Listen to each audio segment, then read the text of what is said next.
За галзуу series суугтан тавта морил. За энэ удаад хэдүүллээ. Jenny Make a Wish гэх энэ галзуу цувралан үргэлжлүүлцгээе. За тэгээд жоохон урт ярихыг бороо хийжсэн байгаа. Тэгэхээр энэ галзуу цувралыг хэдэн бороонууд нь чанар технологиор тэргүүлэгч 80 жилийн түүхт мах Impex хувьцаат компанитай хамтран хүргэж байна. Та нар мань тэгээд сурснараа лайкаар бөмбөгдөөд өгөөрэй. За тэгээд бороо нэг олон юм ярихгүй та нар мэдж байгаа шүү дээ. Тэгэхээр энэ галзуу цувралаа хэдүүлээ үргэлжлүүлцгээе.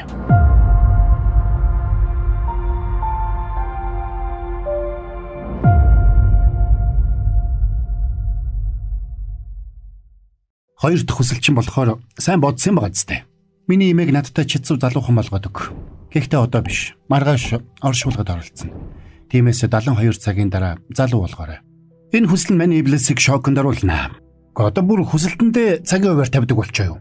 Ингэж тэрнийг хэлэхэд Каян тоолгүй яваад өглөө. Тэгэд Каян шууд имээ дээр очноо. Хоёулаа 3 хоногийн дараа хаван арал руу явна шүү. Та юу ч бэлдэх хэрэггүй. Би бүхнийг зохицуулсан. Тасалбар авчихсан учраас буцаах боломжгүй. Гэж хэлээд тасалбараа үзүүлнэ. Учир нь хаваа явах нь эмээгийнх нь багын хүсэл байсныг Каян сайн мэдэж байлаа. Та одоо яваад 3 хоногийн дотор хаваа явна гэдгээ тосгоны бүх хүмүүст хэл. Гэсэн дэмэнч баярлсандаа гоёа алгадаад явнаа. Маргааш нэмэн тосгоныхоо хөгшчүүлд Каян өрийг нь хаваа явуулах гэж угадлаар нэгэнгүй ярьсанд зарим нь баярлж харин зарим нь атаархцгаана. 20 жилийн өмнөх рүү очиж тэр үедээ дэлгүүрийн менежер болсон иймсэн одоо аль хэдийн мөнгөтэй том захирал болжээ. Гэвч Сөүлд амьдардаг охин нь тэрний үгэнд ордог байлаа. Охин нь уцаа авахгүй байсан дарга барсан иймсэн охиныхоо гэрт очисон ч гэр нь эмэх замбраагүн дээр охин нь гэртээ байсангүй. Хамгийн гол нь охиных нь өрөөнөөс жирэмсний тест олдсонд иймсэн галзуурах шахаж охин луга зогсоо зайгүй залгана. Найз залуугиндээ хонсон охин нь утсаа авахд иймсэн байдгаараа хашгирч загнаад хаана угааг нь асуулаа. Их сургууль дэлсэг шалгалтандаа бэлдэхгүй хаагуур тэнээд байгаа юм бэ? Гэж загнасанд охин нь ихэндээ дургуутч байснаас үүлдээ шулуухан.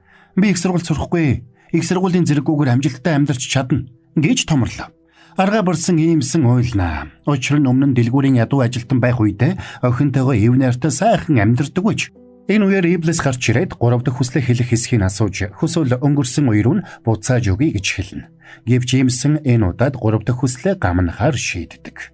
Энэ үеэр Каян Иблисийг дуудахаар дэнлүүгээ хам хүчээрээ үрж байлаа. Тэгэд Иблисийг хоцорч ирсэнд нуурлнаа. Цаг барина гэж мэдхүү. Миний хүсэл биелэх ёстой цаг болчиход байхад яагаад биелүүлэхгүй байгаа? Чи өөрөө цагаа хараач 3 секунд дутуу байгаа зү. За тэгэд 3 секундын дараа сэрүүлэг дуурахад эмээгийнх нь байсан өрөө бүхэлдээ хурц гэрлэлээр гэрэлтлээ. Каяныг эмээгийнхээ өрөө очиход эмээн залгуухан болчих. Эмээгээ харсан Каян гайхнаа. Эмээ та ийм хөөрхөн байсан юм уу? Миний төсөөлж байснаас ч илүү хөөрхөн байна. Ингэж дуу алдахад өөрийгөө залуу болсон гэдгээ мэдээгүй эмээн. Чи хөөрхөн царайгаа надаас өвлж авсан гэдгээ мэдхүү гэж хэлнэ. Тэгээд эмээн царайгаа толинд харснаа гайхаж найз чинь хүрээд ирсэн юм уу? Гэж асууснаа толинд байгаа хүн нь өөрийгөө болохыг ойлгоод шууд шок. За харин нөгөө талд Каяныг ингээд хоёр дахь хүслээ бас л өөрийнхөө төлөө биш эмээгийнхээ төлөө зориулсан болохыг тусалгаасаа олж мэдсэн Рю захирал буюу Азраил Иблистэй уулзгаар шийдэж тэрний дэнлүүн дотор очлоо. Энэ үеэр Иблис баг зэрэг сандарсан байдалтай өөртөөгөө яриад сууж байна. Учир нь Каян одоо нэг хүслээ бусдын төлөө зориулах юм бол Иблис үхэх байлаа. Азраил тэрнийг зэмлэнэ. Нохойг хүн болгоод л хөгшин хүнийг залуу болгоод л чиний хийж байгаа зүйл бүхэлдээ энэ дэлхийг эмх замраагүй болгоход чиглэж чинь. Тэгэд чиний арга барил орчин үед хоцрогдоод чи одоо хиндэж хэрэггүй болж. Энэнд нь Иблис уурлаад би хүнд хэрэгтэй гэдгээ чамд нотлох болно гэж хатуу сануулдаг. Учир нь Иблис аливаа зүйлийг оргуу хооцноос бий болгож чадахгүй учраас хэн нэгний хүслийг биелүүлэхийн тулд өөр хэн нэгнийг заавал хохироодог байж. Иблисийг дэнлүүнээсээ гартал хүн болж хувирсан өнөөх нохоо ирээд англи солонгосыг холон байж ярина. Намайг том мана with passport жинхэнэ хүн болгож 주세요. Чи чинь яагаад англи солонгос холж ирээд байгаа? Гэсэнд нөгөө нохооны аав нь гадаад нохоо байсан учраас тэгэж англи солонгосоор холж ирээд байсан болж таарна. Орчин үеийн нийгэмч үнэхээр төвөгтэй маа. Ингэж дуу алдсан Иблис тэрний хүслийг биелүүлж бичиг баримттай мөнгөтэй хүн болгож өгөхөр болдог. Тэгээд тэр хувийн машинтай бүр хувийн жолоочтой болдог. Өөртөө илүү ихтэй болсон залуу явж байхдаа нохоо байхад нь өөрлөн чулуу шидэж зоддог байсан хүүхдүүд рүү очиод тэднийг та нар энүүгээр байнга явдаг байсан Кокер Спанелийг санаж гин үү? Гэж асуулаа. Цаадуулан тоохгүй байсан дуурлсан нохой тэдний хөл гарнаас хазаж. Дахиад та нар нохоо дээрлэхэд үзээрэй. Гэж загнаад бэлэн мөнгө шидэж өгөөд үүгээр вакцин хийлгээрэй гэж хэлчихэд яваад өгнө. Тэгсэн Иблис нохоонд хэрэглүүлэхээр өгсөн тэр их мөнгийг бүгдийг нь Рю захирлын Сепнес туучсан болж таарна. Харин нөгөө талд Кайон баггүй асуудалтай тулгарчээ. Учир нь Имэн тэрний шүүгэнд байсан үнэтэй хувцсыг өмсөд гараад явчихаж. Өөрийгөө залуу болсондоо одоо ч итгэж чадахгүй байсан Имэн баярлаад гудамжаар наас цаашаа явж гудамжны цонхонд өөрийгөө харж цочоод зөрсөн хүмүүс рүүгээ баяртайгаар инээмсэглэж хөлн газар хөрөхгүй явна. Явах замдаа тэр Кайонтой гудамжинд хаалц таардаг. Тэгээд өөрийгөө залуугийн шигээ байгаа эсхийг үүсгэхийн тулд Имэн Кайоноос зогтожгүй нэ. Тэгсэн тэрний бие жинхнээсээ залуу болсон байснаас гадна урдуур нь гинт орж ирсэн мотоциклийн дээгүр торох юмгүй л хараачихна. Имэн цаашид өөрийнх нь хувцсыг өмсөд байх юм байна гэдгийг ойлгосон Кайон Имэд шинэ хувцснууд авч өгч бас бие яаж авч явах ёстой дүрм журмыг хатуу зааж өглөө. Тэгсэн Имэн Кайон шиг дүрм журмыг дуулууртаа дагахтаа нэлээд асуудалтай байлаа. Тэр өөрөө Кайон Имэтэйгээ тосгоны хүмүүст хөгшин Имэн хайдсан тухай шинээр гарч ирсэн залуу бүсгүй хэн болох талаар амаа нийлүүлэхээр ярилцаж байлаа. Энэ үеэр үлссэн Иблис яриаг нь тасалж уучлаарай орой ямар хоол идэх үү гэж асуусан ч яриаг нь тасалсан дууралсан Кайон тэрнийг хөөгөөд явууллаа. Аргагүй байдалд орж шүнжин хоолгүй хонсон Иблис үүрээр гудамжинд байсан нэг гэрэлтэй байшингийн гадаа сууж байтал гэнэт тэрний хажууд хүмүүс ирээд суучлаа. Тэгсэн тэр нь цагийн ажил хийх хүмүүсийг бүртгэдэг газар байж. Дар байтал юм да. Ингээд мань Иблис уучраа мэдэхгүй явж байгаад байцаа хураах ажилд гарчихна. Тэнд байсан хөгшчүүдийн хажууд хамаагүй залуу ирч хүчтэй байсан учраас ажил олгогчдод ч тэрнийг ажилуулахдаа дуртай байна. Хамгийн гол нь ажил тарсны дараа тэд Иблист өдрийн цалинг нь өгсөнд цалин авна гэж юусоо бодоогүй Иблис баярлсандаа бараг ойлгох шахна. Тэгээд маргааш нь ч нөгөө газараа дахиад очиж суулаа. Тэр ажилд хамт гардаг ах нартайгаа ч гайгүй найз болоод авч. Гэхдээ үүний хажуугаар Иблис үндсэн ажлаа мартсангүй. Тиймээс дөрөв дэх азтан болох рестораны эзний хүүгийн хүслийг биелүүлэхээр очино.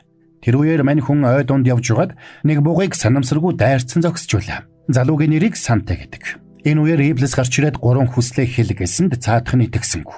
Учир нь цагийн ажлаасаа шууд ирсэн Иблис мартаад ажлын хувцтайгаа урд нь гараад ирчих.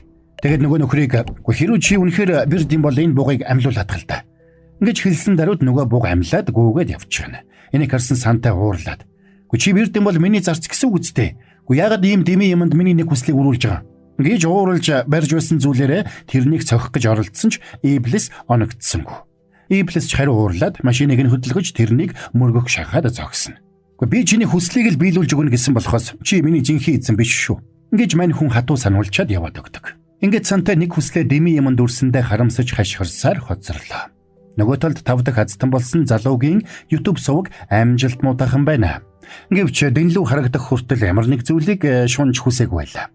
Энэ үеэр Иблис эзэндээ мөнгө олж өгөхийн тулд паркт цагийн ажил хийж байгаа Саидтай уулзаж, Кайоны ажил дээр очиод тэрнтэй уулзсан залуу ямар учиртай хүн болохыг байцааж байна.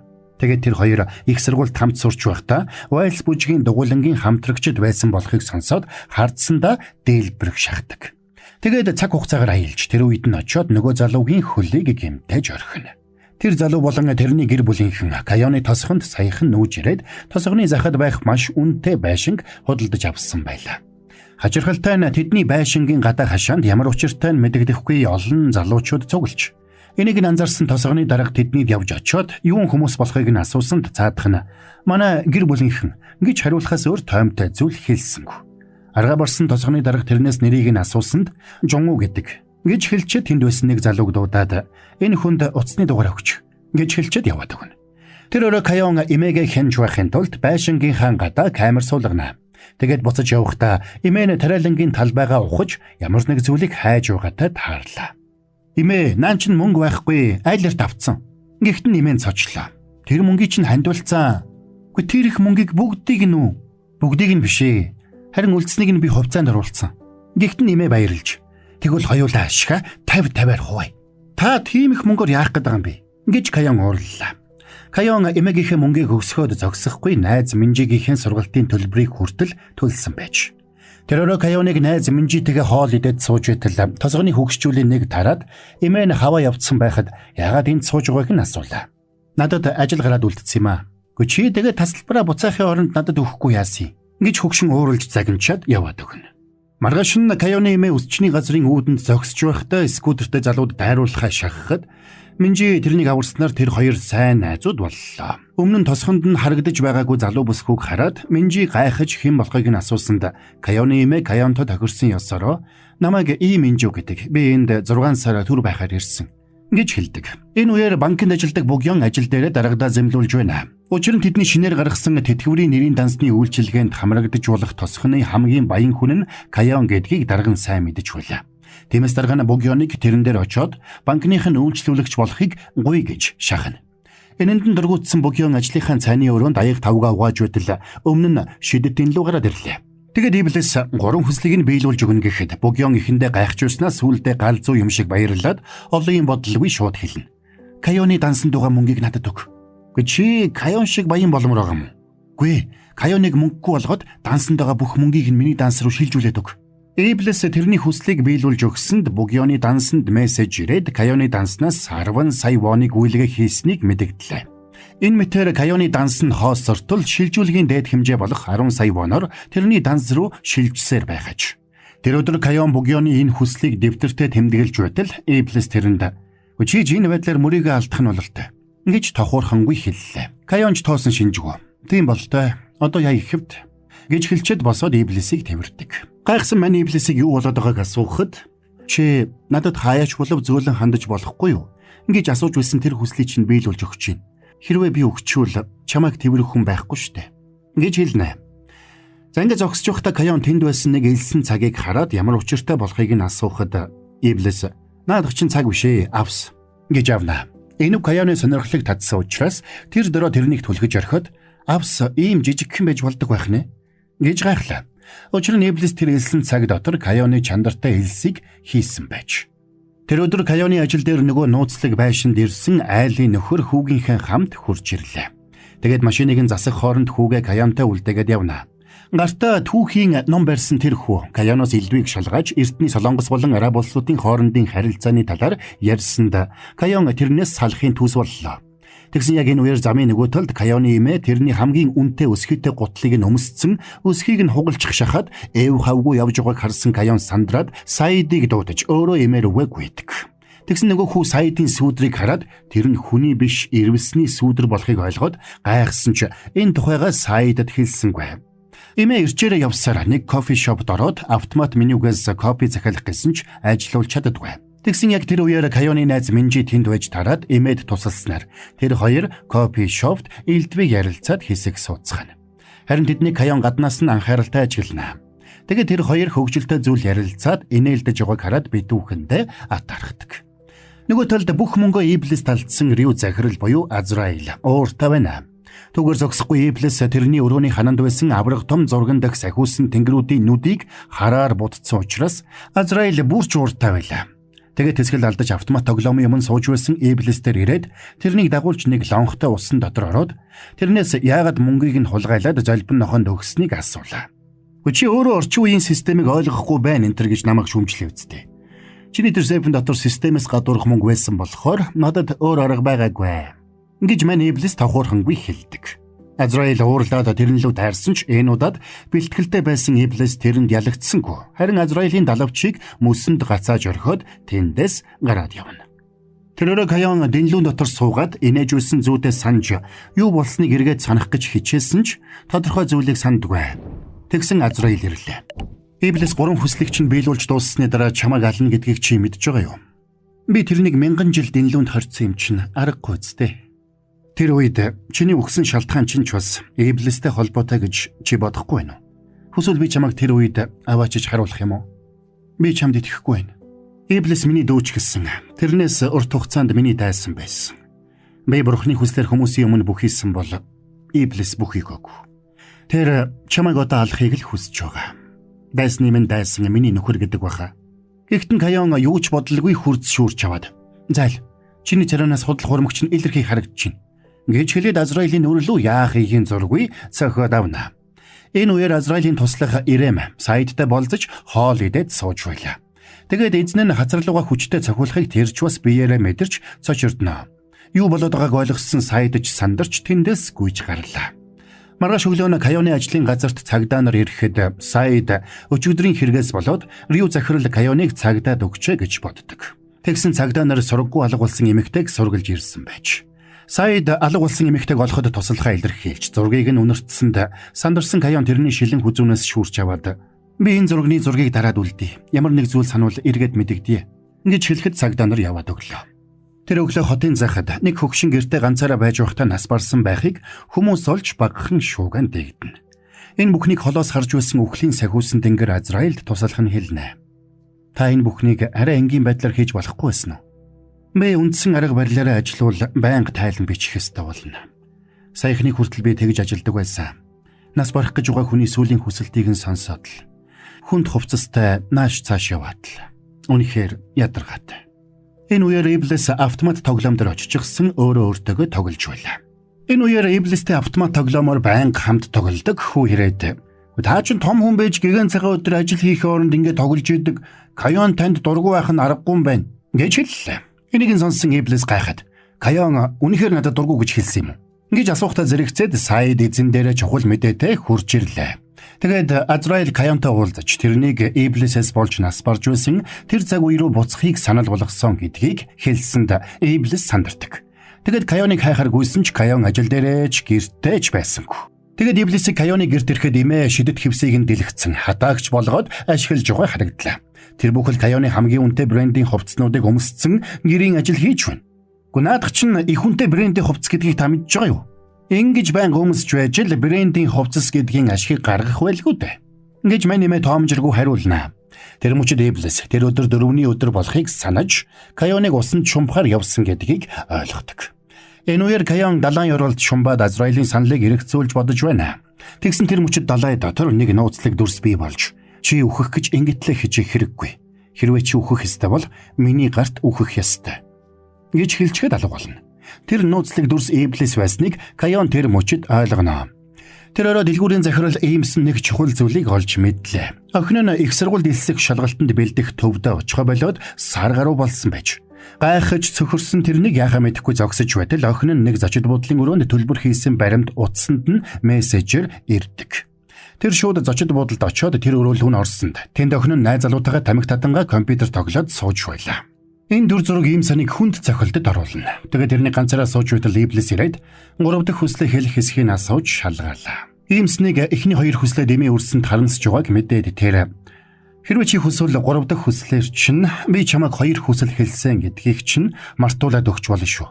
Ингэж тэрний хэлэхэд иймсэн тэгэж болох юм уу гэж асууна. Нөгөө тал залуужж ирч хүчтэй болсон Кайоны эмээ гэртээ тогтохгүй гадуур тэнхээр шийдэж Кайоны хувцсны шүүгийг нээтэл Кайон хувцсаа харамлах нь бүхэл шүүгэнийхээ хаалхан дээр аль аль хувцас хоорондоо тохирох. Аль аль хувцсыг ямар үед өмсөхийг нэгэнгүй тайлбарлсан зураг наачиж. Ингээд байдгаар гойсон эмээ тосгоныхоо хамгийн алдартай бейкери дээр очиж тэнд байгаа амттангуудаас сонгож идэхээр шийдсэн ч алийг нь сонгохоо мэддэгвэ. Энэ үеэр Минжи тэрнтэй таарад сонголт хийхэд нь тусаллаа. Тэнд байсан амттангуудыг ямар үнэтэй болохыг эмээ гайхаж байсан бол хамгийн үнэтэй брендийн хувцас өмсчөөд ягаад ингэж нарийнлаад байгааг нь Минжи гайхаж байлаа. Минжи тэрнийг нэг л жирийн биш хүн болохыг анзаарсан ч яг ямар учиртайг нь ойлгодгүй. Харин Минжитэй найз болсондоо баярлсан мань эмээ чи манай гэрт ирээрэй. Би чамд амттай том жигнэмэг хийж өгье гэж амладнаа. Харин нөгөө талд Кайоны эмээгийн найз хөгшчүүл тэрнийг сургаггүй алга болсонд нь гайхацгаана. Тэд эхэндээ тэрнийг хаваа явсан гэж бодож байсан ч тосхонд үзэгдэх болсон үл таних охин Кайонтой хамт нэг орой эмээгийнхэн талбайд газар ухаж явахыг харсан гэдгээ нэг нь хэлсэнд бүгдээрээ Кайоныг эмээгээ алаад болцсон байх гэж хардаж эхэлцгэн. Тэгээд тэд тосгоны даргаыг дагуулад Кайоны гэрт явж очно. Тэгээд эмээ чинь үнэхээр амьд юм бол яагаад утсаа авахгүй хаваан арлаас бидэн лөө залахгүй байгаа юм бэ гэж Кайоныг байцааж эхэлцгэн. Эмээ Кайоныг өмөрч найзуудтайгаа хэрэлдэх гэсэн ч Кайон тэрнийг дуугүй байхыг хатуу санууллаа. Тосгоны дараач асуудлыг шийдэхин тулд бүгдийнх нь нүдэн дээр Кайоны эмээ лүү видео кол хийлээ. Тэгсэн гайхалтай нь Кайоны эмээ утсаа аваад зогсохгүй. Хаваан аралд жаргаж байгаагаа найзуудаа гайхуулж эхэлнэ. Энийг харсан Кайон баярлдаг. Ингээд эмээгийнх нь найзууд бандсандаа тэндээс явцгаана. Дараа нь Иблис Кайон дээр ирнэ. Чиний нөгөө төгс хүсэл чинь тийм ч төгс биш болохыг ойлгоо үсттэй. За тэгээ яасан? Үгтлээ баярлсан уу? Гэхдээ Кайон харин ч эсэргээрээ бодлогоширсан байдалтай. Ийм үед л миний хүслийг биелүүлж өгч байгаа хүн бурхан биш чөтгөр болохыг ухаарах юм да гэж хэлдэг.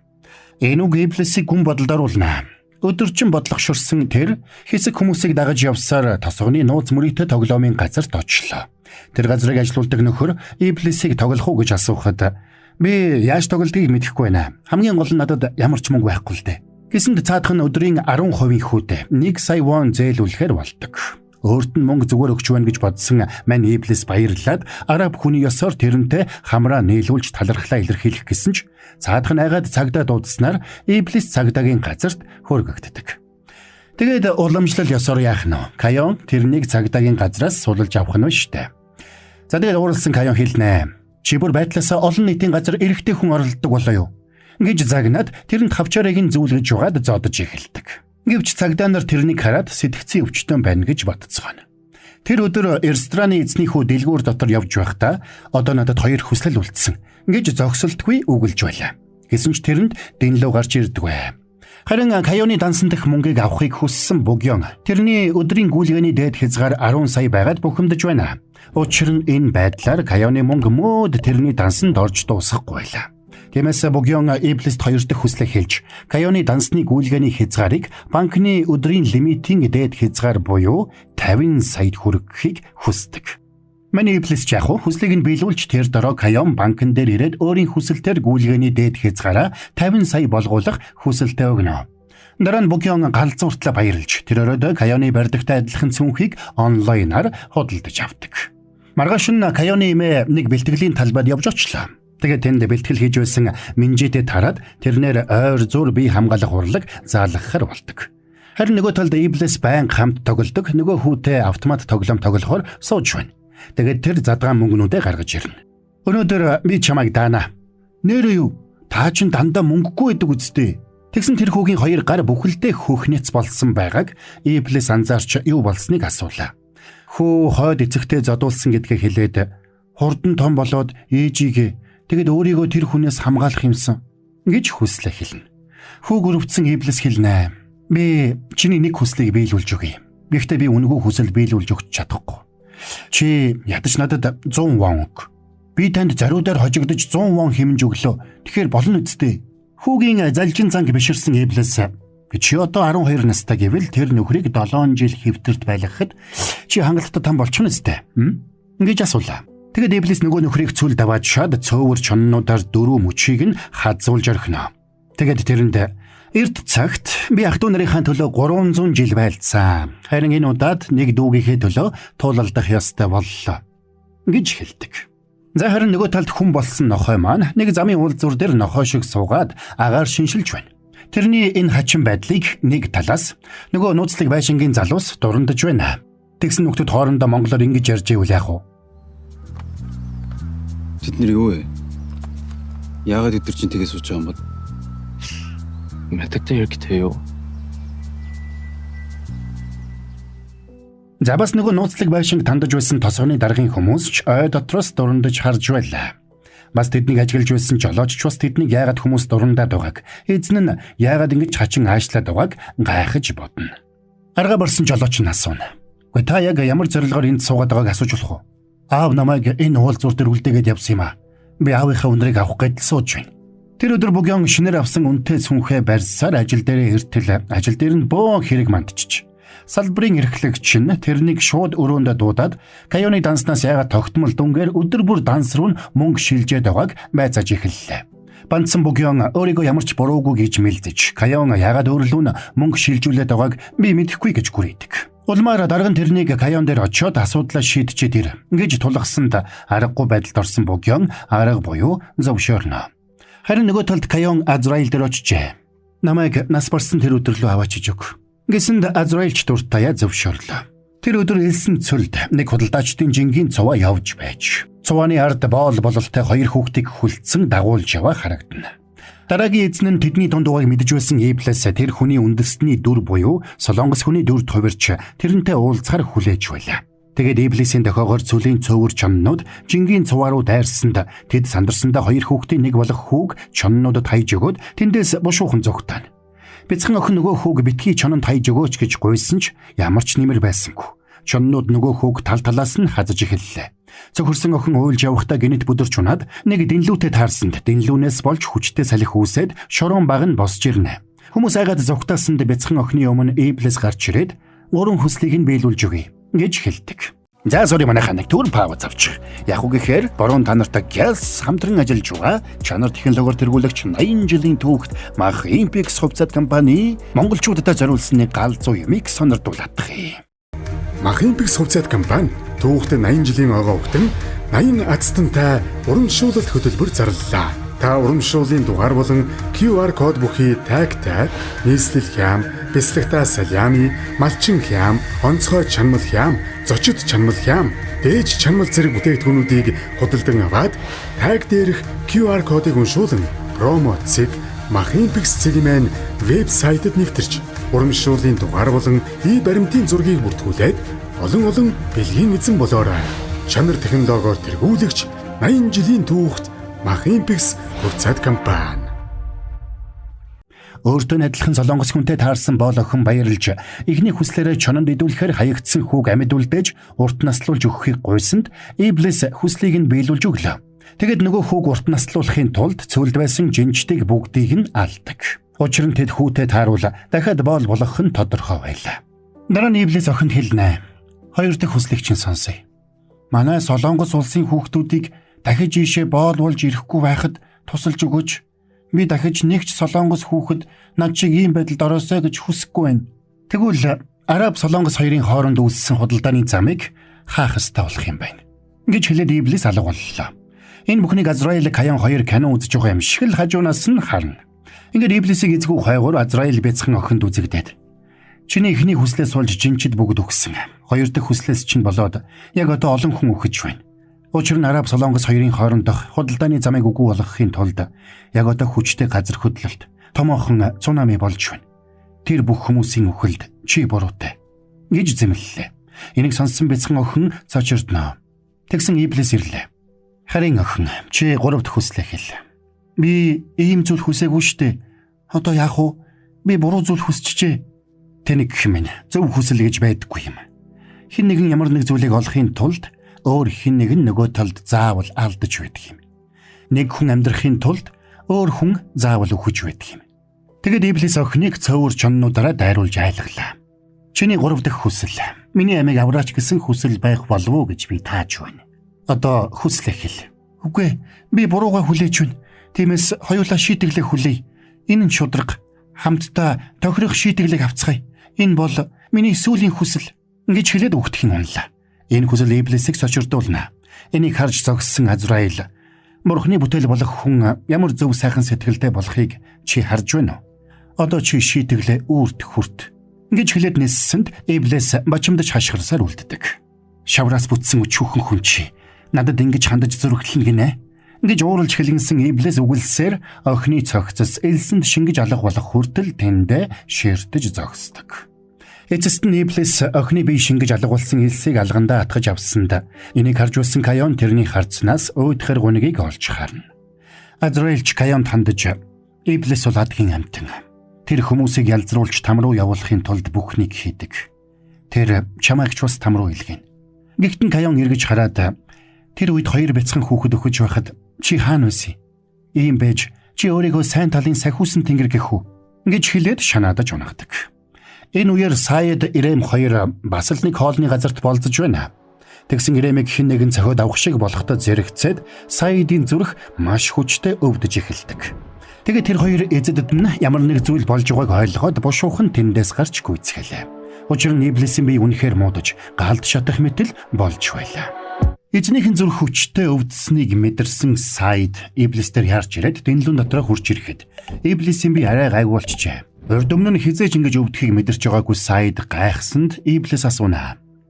Би дэнлүүнд хоригдохоос өмнө хэн нэг эмэгтэй хүнтэй ойр дотн холбоотой байсан эсхийг чи санаж гинэ үү? Жиний ягаас өөр эмэгтэйг санахгүй л байна. Жиний авшээ өөр хэн нэгэн. Тэгсэн энэ үеэр дэнлүүн дотор байсан элсэн цаг гинэт гүйж эхэлсэн болохыг хараад тэр хоёр гайхнаа. Учир нь дэнлүүнд хоригдсон 983 жилийн хугацаанд тэр элсэн цаг нэг ч удаа гүйж байгаагүй байж. Тэгээд хэсэг бодсны эцэст энэ нь Каяоныг хүслийг нь хэлүүлж алдаа гаргуулах хугацаа юм байна гэж ойлгодог. Хэрв энэ хугацаанд амжиж Иблис Каяоныг амин хувиа хичээсэн хүсэл хэлүүлж чадахгүй бол Иблис өөрөө өөхөх байлаа. Тиймээс ч цаг явж эхлэхдээ зэрэгцээд зүрх нь тэгтлээ хүчтэй өвдсөн байж. Ингээд өөрт нь цаг маш бага үлдсэнийг ойлгосон Иблисийн санаан зовж эхэлдэг. Зарим нөгөө талд Ирэм Азраилтай уулзаж Иблисийн бие муудаж өөхөх шахсан гэдгийг илтгэлээ. Энийг сонссон Азраил тэр бүхэн Каёнд өнгөрсөн амьдралыг нь харуулснаас боллоо гэж дүгнэдэг.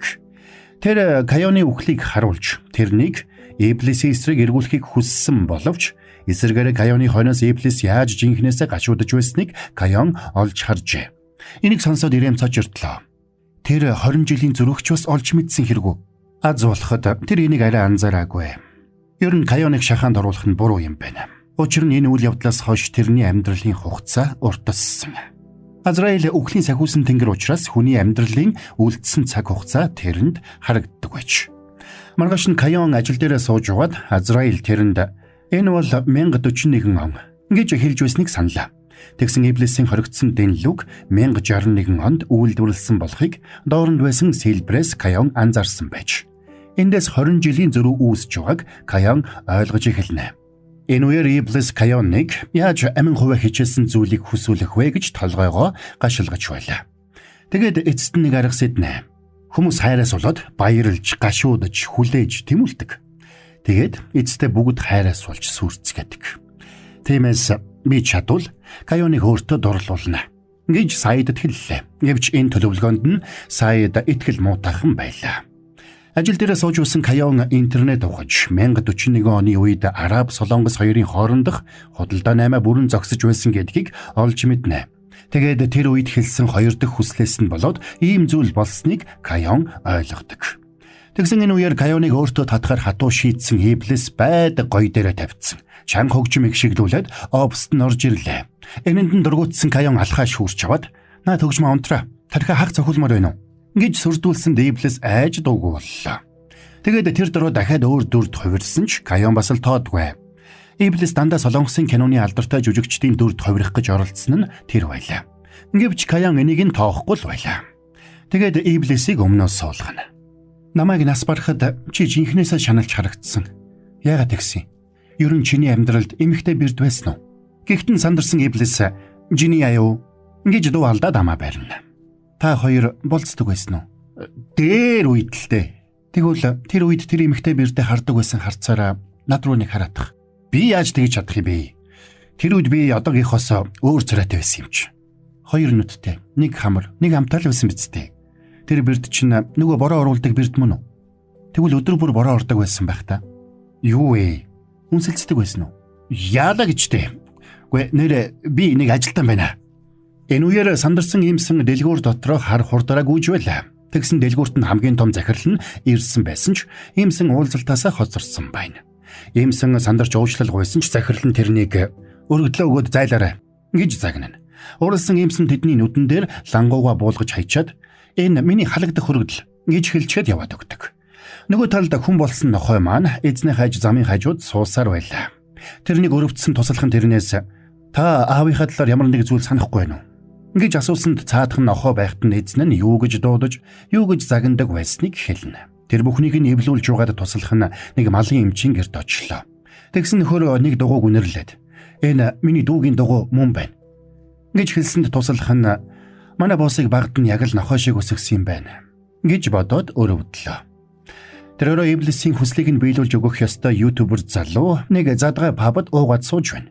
Тэр хөдөөний тосхонд амьдарч сонирхолтой контент бэлдэж үзэгчдийг байлдан дагуулна гэж мөрөөдөж байсан ч тэр нь мөтггүй болохоор уран муутай байлаа. Учир нь хөдөөний тосхонд сонин хажин үйл явдал ерөөсөө болохгүй байлаа. Тэгсэн утсанд нь мессеж ирж "Би бэрд байна. Чиний 3 хүслийг биелүүлж өгье" гэж хэлдэг. Залууч элдэв юм бодлгүй.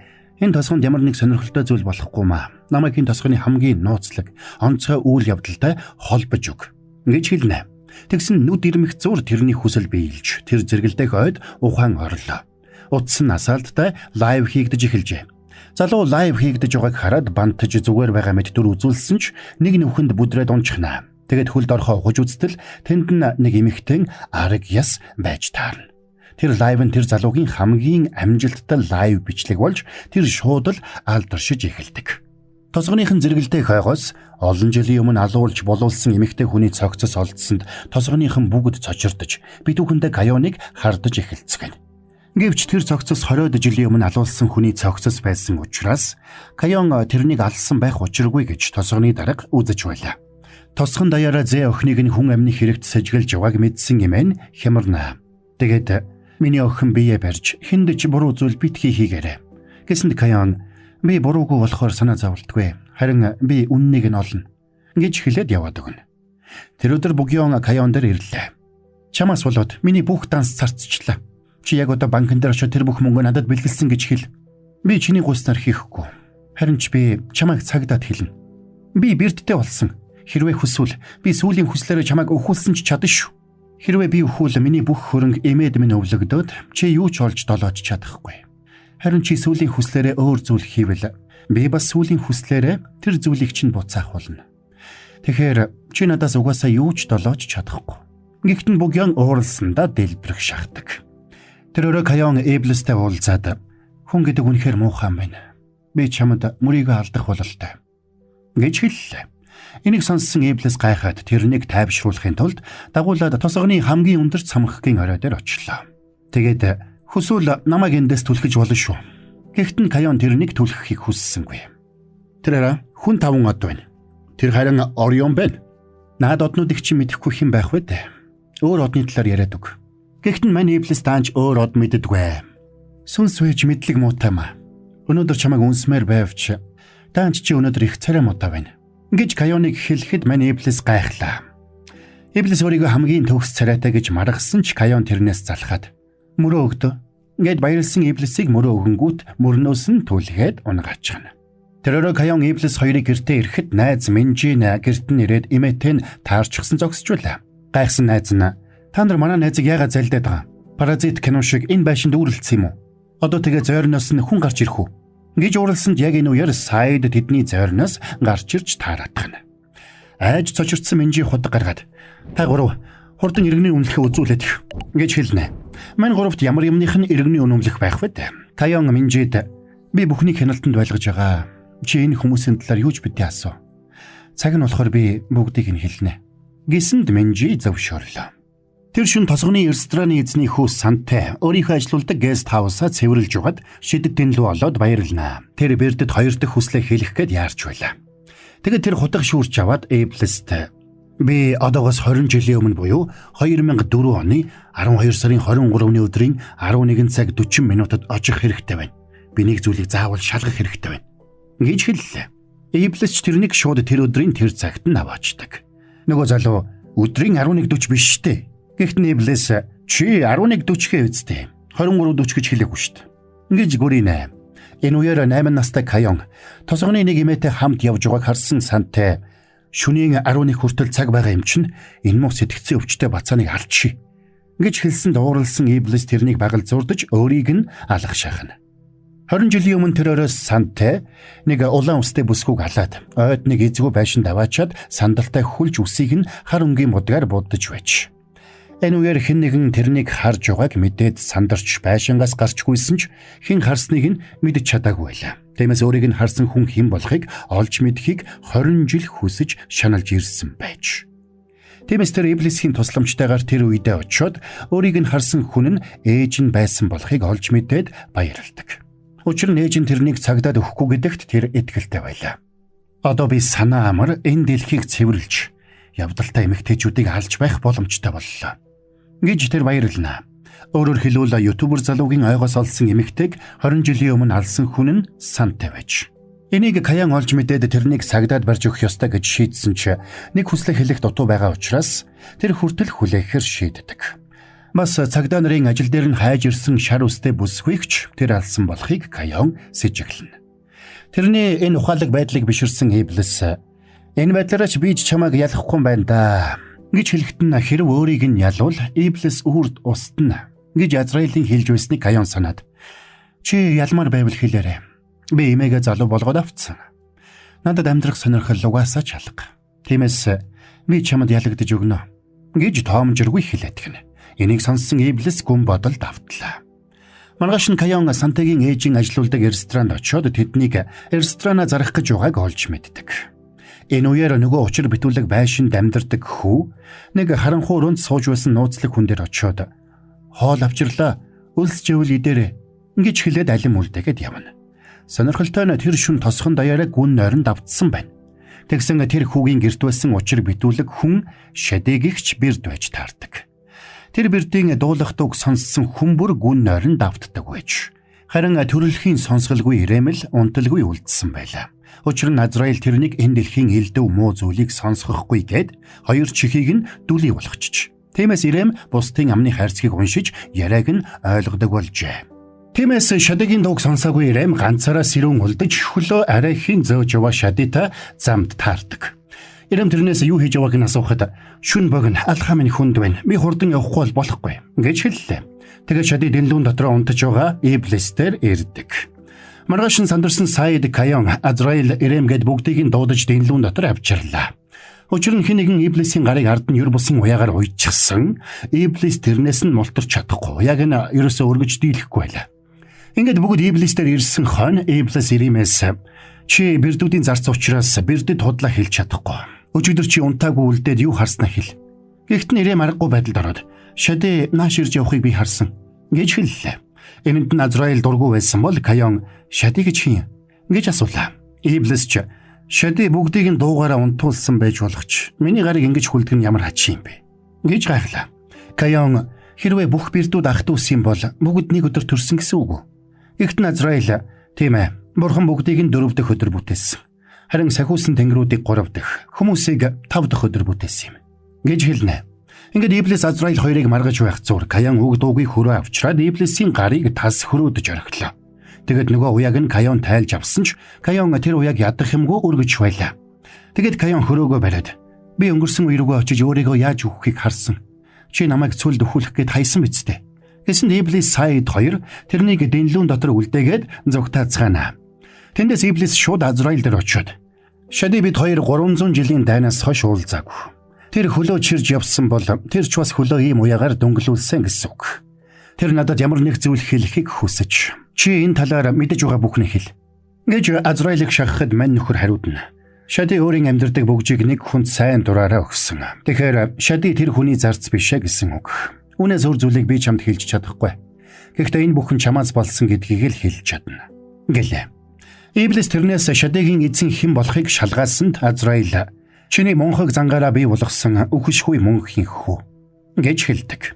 Тэгсэн 1041 онд Каён өөртөө хамт явж байгаад чононд бариулж байсан хүн биш гэх Монгол хүүг урт удаан амьдруулж өгөхийг өөрөөс нь гуйж байсныг Иблис саналаа.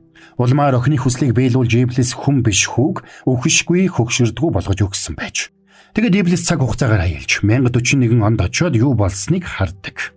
Тэгээд Иблис Сайд 2 хүн биш хүү дээр очиход хүү тэрэнд талархлаа илэрхийллээ. Сүн намайг аварсан хүн намайг хүн биш гэдэг. Тэн цалуулъя. Хариуд нь Иблис хэлнэ. Чи ирээдүйд их онцгүй юм хийх нэдэ жаалаа. Миний дүүд ямар нэг муу юм хийвэл чамайг өршөөхгүй шүү гэдгийг бидхий мартаарай. Тэгсэн тэр хүн биш хүү Каёны амьдардаг тосгоны захын учир битүүлэг байранд нүүж ирсэн айлын хүү мөн болж таардаг. Махын бих хувьцаат компани түүхтэй 80 жилийн огоо өгтөн 80 азтантай урамшуулалт хөтөлбөр зарлалаа. Та урамшууллын дугаар болон QR код бүхий тагтай нийслэл хям, бэлтгэгтаа салями, малчин хям, онцгой чанмал хям, зочид чанмал хям, дээж чанмал зэрэг бүтээгдэхүүнүүдийг худалдан аваад таг дээрх QR кодыг уншуулан промо цэг Махын бих цэгийн вебсайтад нэвтэрч урамшууллын дугаар болон баримтын зургийг бүртгүүлээд олон бэлгийн эзэн болоорой. Чанар технологиор тэргүүлэгч 80 жилийн түүхт Махын бих хувьцаат компани. Энэ үеэр байран дотор хүн биш хүү өөрийнх нь зөвшөөрөлгүй бүгдийг унтуулж гарч явсан шадиг толгой төрөвгүй загнана.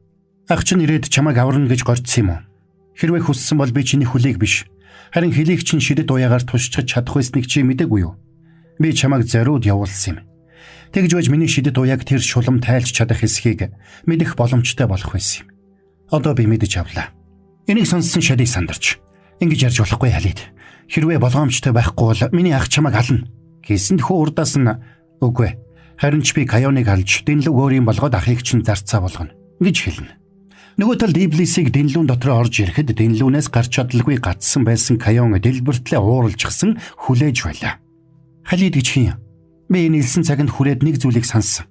Би тэр үед хевс нэгж байгаа нэг хүү дээр очиод тэрнийг халид гэж дуудсан. Гэж Каян хэлдэг. Тэгэд Каян шидэт уяг аваад эмээ дээрээ очиж гарыг нь уйсан ч тэр нь ямар ч шидгүү тасарч байлаа.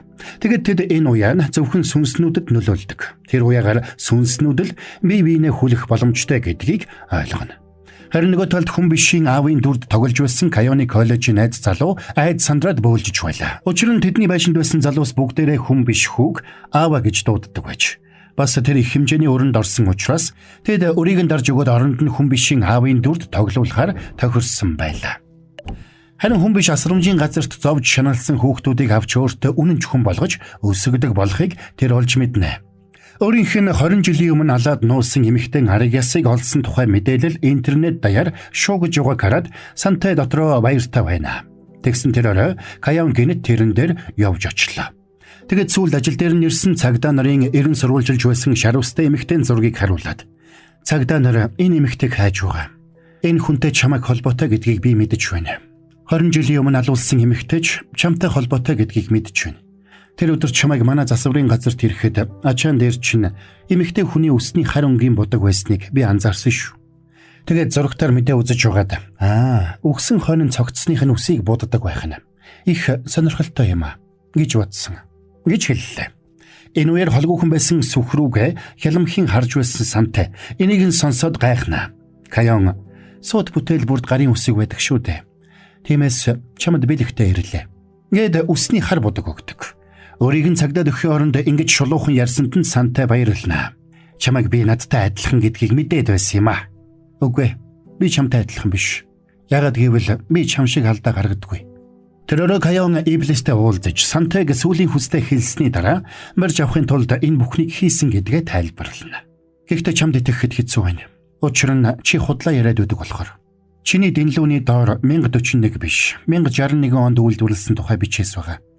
Тийм байхад чи 983 жил хоригдсон гэж надад 20 жилээр зөрүүлж худлаа хэлсэн.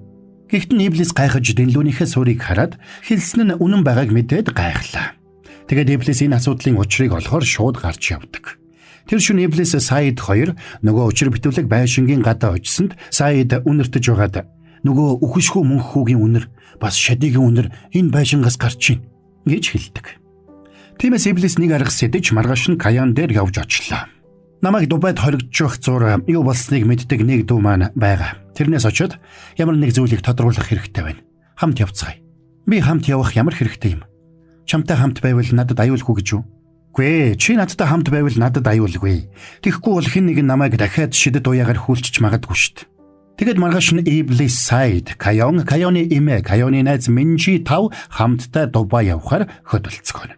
Тэгэд очисон хойноо Минжи Каяны эмээтэй хамт байх үүрэг хүлээж, харин Иблис Каяныг дагуулад Дубай дэх нэг хуучин эдэллийн зах дээр очлоо. Тэд нэг домбны сэлбэртэй баримл дээр очиход Иблис миний өмнөөс энийг үрээд өгөөч гэж хэлнэ. Тэгэд Каян домбыг үрсэнд гэнэт шидэд ирвэ хинүүд нисж ирснээ өмнө нь Сон Хэ Кё гарч ирлээ. Тэрнийг таньсан Каян Сон Хэ Кё юу да гэж дуу алдсанд цаадах нь энэ тийм алдартай царай юу? Чиний Netflix-ээс хамгийн хүчсэн жүжигчний дүр товирсон юм аа гэж хэлдэг. Тэгснэ Иблисийг хараад уурлнаа. Чи юу? Эндээс зайлуул дээргүй юу? Гэхдээ Каяныг чи ч бас бэр димүү гэж асуухад цаадах нь би Иблисийн хуучин найз бүс хүн байна гэж хэлэхэд Иблис сандарсандаа байж ядна. Тэгэд манай Иблис хэлнэ. Хоёулаа ганц хором уулзах. Чи бид хоёрын дунд болсон зүйлсийг яриа гэвэл ганц хормоор тогтохгүй баха. Миний чамд бэлгэлсэн юмнууд хаана байна? Тэр юмнууд яаж одоо энд байх вэ? Манай хоёрын яриаг сонссон Каян за та хоёр юм ярьдаа би явлаа. Ингэж хөдлөختөө Иблист чи өөрийгөө өгсөн гэж бодоорой гэж хэлчихэд яваад өгдөг. Хоёулаа үлдсэн Иблис Жиниягийн домбон дотор ороод тэрнээс чи хизээ нэгэн цагт саяны эмэгтэй дүрд хувираад над руу инээмсэглэж байсан тохиолдол бий юу гэж асуухад цаадах нь үгүй гэж хариуллаа. Нойрыг өдөртдөг шади гэж дүүснийг санаж гинүү. Тэр намайг унтуулаад тайлагдшгүй уяагаар хүлчихэд яваад өгсөн. Энэ талаар чамд мэдэх юм байна уу? Шади нэг эмэгтэйтэй гэрэлж дундаасаа хүүтэй болсон. Хагас хүн хагас сүнс. Тэр хүн хевснэгдэг байсныг л би санаж байна. Гэхдээ тэр хүн бие муутай байж угаад нас барсан да. Шади хүүтэй байсан гэж юу? Яадаг ч үлээ гэсэн чи энэ бүх хугацааны эцэст нөгөө эмэгтэйтэйгээ эргээд нийлчихэж байгаа юм уу? Гэхдээ чи Каяны царайг таниад байгаа юм уу? Танилгүй яах юм? Чи тэрнээс болоод бүтэн хотыг гэж хэлснэ Жини бушуухан амаа барьлаа. Нэрээ нууцалсан 20 жилтэй холбоотой юм ярих гэж байна. За, одоо эндээс зайл. Хоёулаа хизээж уулзаагүй шүү. Гэж мань хүн Иблисийг хөөно. Энэ үеэр Азраил нэг нууцлах газарт очиод өөр нэг бэрдтэй уулзаж байлаа. Тэр бэрд цэцэг ургуулах шидтэй Захараг эгч бэрд байдаг. Тэгсэн тэрний цэцгийн талбайн бүх цэцэг үхээд ганцхан цэцгэл тэнгэрт тултал ургаж. Тэгээд Азраил тэрэнд Иблис суллагдсан гэдгийг хэлээд "Хэрэв Иблис чамд ирвэл чи амаа хамигсан нь дээр шүү. Өмнө нь ямар алдаа гаргаснаа санаж байгаа үстэй" гэж хэлчихэд яваад өглөө. Азраилыг эргээд ирэхэд Ирэм тэрнтэй уулзаж "Иблис надаас Жиния хаан угааг асуусан. Одоо тэд дубаад байгаа" гэж хэлэхэд Азраил дэлбэртлээ ууралж тэрнийг багал зуртаад "Чамайг би элдэв юм сонсохгүй" гэж дүлий болгосон байхад дураараа ярддаг болжээ. Ингээд тэрний дуу хоолойг байхгүй болгоно. Тэр өдөр Иблис Каян хоёр явж байгаад хотын төвд байх нэг чулуунд зоогдсон сэлэмний үзүүлэнтэй таарлаа. Аяллаа хөтөж жуулчдад "За энэ бол Иблисийн хилэн" хэмээн хэлд. Домог ёсоор бол Муталиб гэгч Иблисийн эрдэнсийг хулгайснаас Иблис хилэгнээд анхааруулга болгож энэ элдийг энэ чулуунд зоосон гэдэг. Тэр цагаас хойш хинч энэ элдийг сугалж чадаагүй гэж ярина. Иблис ч тэр элдийг харсан даруйда 300 жилийн дайнд хэрглэж байсан элдээ таниад цаг хугацааг төр зогсоож элдээ сугалж авч үздэг. Гэхдээ элд нь ягаад энд зоолттой байгааг тэр санахгүй байлаа. "Би согтуу байж байгаад хайцсан юм бах та" гэж хэлээд элдээ авах гэсэнд Каян "Наадхаа авч болохгүй. Дубайн хуулийг дагах ёстой" гэсэнд Иблис дурамчхан үлдээгээд явдаг. Буцах цамдаа Каян хэлнэ. "Сохор зоосгүй байж чамд ямар эрдэнэс байдгийг? Хуучин найз бүсгүй чинь бэлгэлсэн эрдэнэс юм уу?" гэж асуухад Иблис яриаг нь булзааруулаад өнгөрнө. Тэгээд нэгэнт дубаад ирсэн юм чинь гээд Каян буцахаас өмнө эмээгээ ээж дээрээ дагуулж очиод холоос харуулсанд эмээ нь олон жил хараагүй охиноо харж сэтгэл нь хөдөлж уйлаад алсаас дагаж эхэлдэг. Энийг харсан Каян дотроо "Ээж, танд хүртэх ёстойгоос чинь хавгүй илүү сайхан ээж заяач" гэж шивнэ. Тэр шүн Букён Каяны ажил дээр согтуу ирээд "Хөөе, навшоо. Чи төрүүлээд хүслээ хэлээч. Тэгэхээс нааш би хүслээ хэлж чадахгүй болоод байна" гэж хашгирлаа. Харин нөгөө талд ажилласаа халагдсан иймсэн нөхрөөсөө салахаар шийджээ. Тэгэд иймсэн Иблистэй уулзаж тэрнээс сүүлийн хүслээ болгож ингэж хэлнэ. "Чи надад 2 хүсэл биелүүлж өгснөө мартах ёстой." "Ааш, хүний шунлаа" гэж. Хүсэл чинь биеллээ. Хүмүүс дандаа ингэж алдах юм аа. Санж гинөө 72 жил 3 дахь хүслээ хэлэлгүй байжгаад эцэст нь надаас эхний 2 хүслийг нь биелүүлж өгснөө мартахыг хүссэн тухай би ярьжсэн да. Хэрвээ энэ үнэхээр бүтсэн бол би тэр түүхийг яаж санаж чамд ярих вүлээд? Тэр мөчөд иймсэн алдаа гаргаснаа ухаарсан ч бүх зүйл оройджээ. Тэгээд иймсэн өөрөө бэрдтэй таарсан 2 хүслээ биелүүлсэн гэдгээ оортос мартаж хоцордог. Иймснийг ийм алдаа гаргасныг сонссон Каян хэлнэ. "Би ч ялагдах бололтой. Хүсвэл чи сүүлийн хүслээ ашиглаад энэ бүхнийг буцаачч болно штэ." "Үгүй. Тэгвэл алуурчин сантай баригдалгүй үлдэнэ. Тэгээд ч тэгвэл би ялагдах болно. Хэрвээ 3 хүсэл биелсний дараа тухайн хүн бэрдийг ортос мартдаг бол би бас 3 хүслээ хэлсний дараа чамайг ортос мартна гэсэн үг үү? Гэхдээ Иблис дуугүй байна. Харин чи намайг мартахгүй гэсэн үг үү?" "Тий, шудраг бос юм аа" гэж хэлэхдээ зэрэгцээд нүдэнд нь нулимс цэглэнж байлаа. Энэ үеэр Ирэмд Дубайгаас хүзүүний зүйлд авчирсан Саид бэлгээ тэрэнд өгсөн ч Азраил тэрний хоолойг үгүй хийсэн болохыг мэдээд галзууртлаа ууралж Азраилыг олохоор явдаг. Тэр орой Иблисийг Азраилийн байшингийн дээвэр дээр ирэхэд Саид тэрний хөлнөөс зуучаад тавихгүй байгаатай таарлаа. Иблисийг харсан Азраил "Энэ амтнаа авахгүй бол би алчин шүү" гэж сүрдүүлсэнд ууралсан Иблис Азраилыг дэлхийгээс гартал нь шидэж орхиод өөрөө хойноос нь нисэж сансарт ан ман зодолдож эхэлнэ. Тэгэд нилээд ядарсан мань хоёр эргээд газарт буунаа. "Би хоригдохоос өмнө далавчнаас чи нэг үд авсан. Тэр өдөр чинь юу хийснийг мэдэж гинөө? Би яаж мэдхий? Та нар бүгд нэг юм мэдээд байгаа ч надад хэлэхгүй л байна да. Чамаас би нэг зүйл гоё. Чи явж чад тэр өгшгүй мөнхөг алгадах. Нэгдүгээрт би чиний эд шидийг буцааж өгшгүй хүнийг алж чадахгүй. Хоёрдугаарт тэр Каяны хойноос биш. Каяныг алаад чиний эзэн болохоор чиний хойноос явж байгаа. Гуравдугаарт би чамд хэлсэн. Шади бол тэр хүүгийн зарц биш. Харин тэр хүү Шадигийн хүүн. Энийг сонсон Шадигийн хүүг үгсэн гэж бодсон Иблис гайхлаа.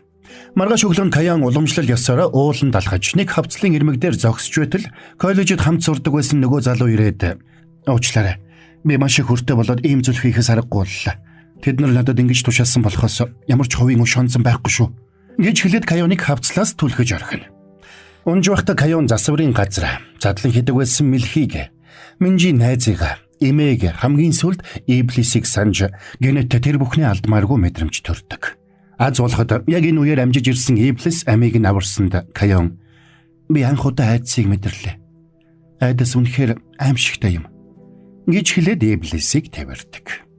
Тэгэд Иблис Каёныг хавцлаас түлхсэн залууг багалзуурдж аваад өндөрт нисээд хад ботортол газарт савж орхилоо. Энэ үеэр энэ бүхнийг алсаас ажиглаж зогссон хүн биш хүүдээр галзууртлаа хурлсан Азраил ирээд газар тунтал нь алгадахад дотор нь байсан сүнс үлдэж хоцордог. Азраил тэрнийг багалзууртаад Каёныг алахыг чинь зөвшөөрөхгүй. Учир нь тэр сүүлийн хүслээ хэлэхэд би Иблисийг алах боломжтой болно. Харин чи өчүүхэн хагас сүнс чи миний төлөвлөгөөнд хөндлөнгөөс дахиж оролцвол чамайг хумхын тос болгоч шүү гэж сүрдүүлчихэд яваад өгнө. Каёныг гэрт нь авчирсан Иблис саидад би хол явчаад ирнэ. Намайг эзгүүд Каёныг хамгаалж хэрвээ шаардлагатай бол эд шид ашиглаж болно гэж хэлчихэд шууд цэцэг ургуулдаг бэрд захаараа руу явж очлоо. Тэнд очиод Иблис бүх хүннийг мэдэж авдаг. Шадигийн хагас сүнс хүү би муутай байсан учраас өөрийг нь ийм сул дорой болгож төрүүлсэн аавда үргэлж уурладаг байж. Аав нь тэрнийг тайвшруулах гэж алим авчирч өгдөг байсан ч тэр алимыг нь шидчихэд намайг битгий өрөвд би өгөхгүй. Би хизээч тасаршгүй яг хийж чадна. Таачтэй эд шидтэн байж өгөж байгаа хүүдээ алим өхөөс өөр шидгүй юм гэж хэлж байж. Тэр үеэр тэдний амьдардаг хотод ирсэн тэнүүлчин хүн биш. Талах булгайлаад хүмүүст зодуулж угаад шадитай таарч. Нэ. Энэки дээрээ. Гэхдээ хүмүүс чинь ербүс юм уу хинам таяагүй юу? Биний буруу биш. Тэгээд хүн биш хүүг үхшхүү мөнх гэдгийг мэдсэн Шади цэцэгчин бэрд захаараа дээр очиод тэрний эд шидээр хүү халидынхаа сүнсийг хүн бишийн биед оруулж хоёр хүүхдийн сүнсийг сольсноор жинхэнэ хүн биш хүү халид хүүгийн оронд нас барсан байж. Харин хагас хүн халид хүн биш хүүгийн үхшхүү мөнх биед ороод өдий хүртэл амьдарсан нь тэр байж. Гэвч юм ёс бус зүйл хийснийхээ улмаас захаарагийн цэцэрлэг гандаж тэр нэг цэцгээс бусад бүх цэцэг нь үхсэн байж. Тэр орой эзнийхээ гэрийн гадаа эзний хүлээж суусан хүн болсон нохой эзний эрхийг хараад баярлж би гэртээ ирчлээ. Би сайн хүү. Би гэрээ болоод ирлээ гэж хашгирсанд эзний танихгүй гайхлаа. Би Попи вэ шүү дээ гэж баярлсандаа доороо эргэж үсэрч байгаа тэрэн дээр нэг бяцхан хүү гарч ирсэнд Попи баярлаад миний дүү вэ гэд тэрх гисэн ч бяцхан хүүч тэрнийг таньдгүй. Тэгэд учрыг ойлгосон Попи туслахдаа бошуухан тосгон руу буцъя. Би сүлийн хүслээ хэлэх хэрэгтэй байна гэж хэлнэ. Бяцхан хүүж удалгүй Попи нохоогоо таньсанд Попи баярлаад түр хүлээж өгөөрэй. Би бошуухан яваад ирье гэж хэлээд туслахаа дагуулад явдаг. Энэ зөөр Каёны эмээ тосгоныхоо нэг рестораны гал тогоонд туслахаар ажилд оржээ. Тэгсэн Азраил ирлээ. Уулзсандаа баяртай байна. Тантай уулзахыг тийсэн ядан хүлээж байлаа. Би тантай урд өмнө уулзаж байгаагүй шүү дээ. Хүмүүс залуу насыг хүсдэгч гаднаа яаж харагдахаас үл шалтгаалаад амьдралын цаг хугацаа нь адилхан байдаг гэдгийг даанч мэдэхгүй юм да. Гэхдээ нэмээ Азраилийн хойноос гүйж очлоо. Чи өмнө нь сүнстэй уулзсан бол одоо сахиусан тэнгэртэй уулздаг азтай хүү юм. Би бол өхлийн сахиусан тэнгэр Азраил. Чи хэдий гаднаа залуу болсон ч чиний үлдсэн амьдралын цаг хугацаа өөрчлөгдөөгүй шүү. Ирэх хавар цэцэрлэгт чинь чавга боловсрох тэр цагт чи үхнэ гэж хэлчихэд яваад өгнө. Энэ үеэр Каён банкны ажилтнуудыг чичрүүлж байлаа. Таны данснаас зөвшөөрлгүй авсан бүх мөнгийг буцаагаад шилжүүлсэн. Би та нарт итгэхгүй байна. Тиймээс бүх мөнгөө бэлэн мөнгө болгож танайхаас авахар шийдлээ. Гэхдээ банкны салбарын захирал ойлгох шахсан бол богён гал зурах шахдаг. Тэрөөрөө халид хүмүүсээ дагуулад Каён дээр ирлээ. Чи олон жилийн өмнө энийг эхлүүлсэн. Одоо дуусгаж өг.